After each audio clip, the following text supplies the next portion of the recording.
Have you ever noticed how some people start with big dreams, but never reach them? Not because they are not capable, not because they don't work hard, but because they stop. Just for a moment, a little comfort, a little distraction, a little delay, and slowly their dream disappears. What if I told you there was once a boy so poor that some days he didn't even have food, but one decision, one habit, changed his entire life, and years later, the same boy stood in front of thousands of people as a successful man? What did he do differently? Stay with me, because this story might change the way you see your life.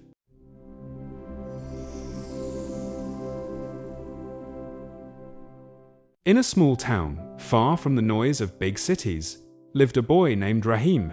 His house was not really a house, just a small broken structure made of tin and wood. When it rained, water leaked from the roof. When it was cold, the wind entered from every corner. Rahim lived there with his mother.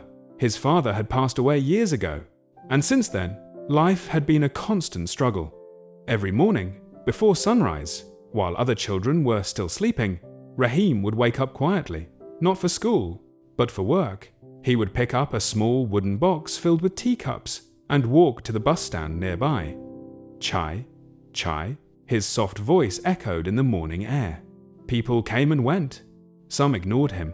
Some pushed him aside. Some even shouted at him. But Rahim never reacted. He just kept walking. Some days, he earned enough to bring food home. Some days, he returned empty-handed. But no matter what happened, he never complained. One evening, after a long day of work, Rahim sat under a dim streetlight. In his hand was an old, torn book. No teacher, no proper school, just a dream. He slowly started reading, line by line, word by word, trying to understand everything on his own. People laughed at him. "What will you become?" they said. "You're just a tea seller." Rahim didn't argue, he didn't explain. He just kept studying, silently. Days passed, weeks passed, years passed. One cold morning, a man stopped him at the bus stand. "You should be in school," the man said. Rahim smiled softly. "I want to, but I have to earn first," he replied. The man looked at him for a moment, then walked away. But something about Rahim stayed in his mind. The next day, the man returned. This time, he didn't speak immediately. He just watched. He saw Rahim working all day, and later that night, he followed him.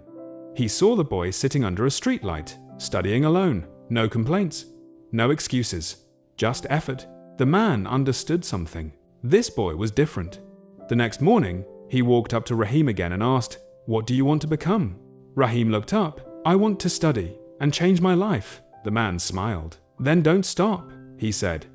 That man was a teacher, and from that day, everything started to change. He helped Rahim get admission in a local school. He gave him books, guidance, but Rahim didn't leave his work. He worked in the morning, studied in the afternoon, and again studied at night. It wasn't easy. There were days he felt tired, days he wanted to give up, days when nothing made sense. But every time he felt like stopping, he remembered one thing: his mother working hard for him, his past, his struggle, and he kept going. Years passed. Slowly, everything changed. The same boy who once sold tea stood on a stage one day. People were clapping. The same people who once laughed at him. Rahim had become a successful officer, not because he was lucky, but because he never stopped. One day, someone asked him, "What is your secret?" Rahim smiled and said, "I didn't wait for a perfect life. I worked hard in an imperfect one."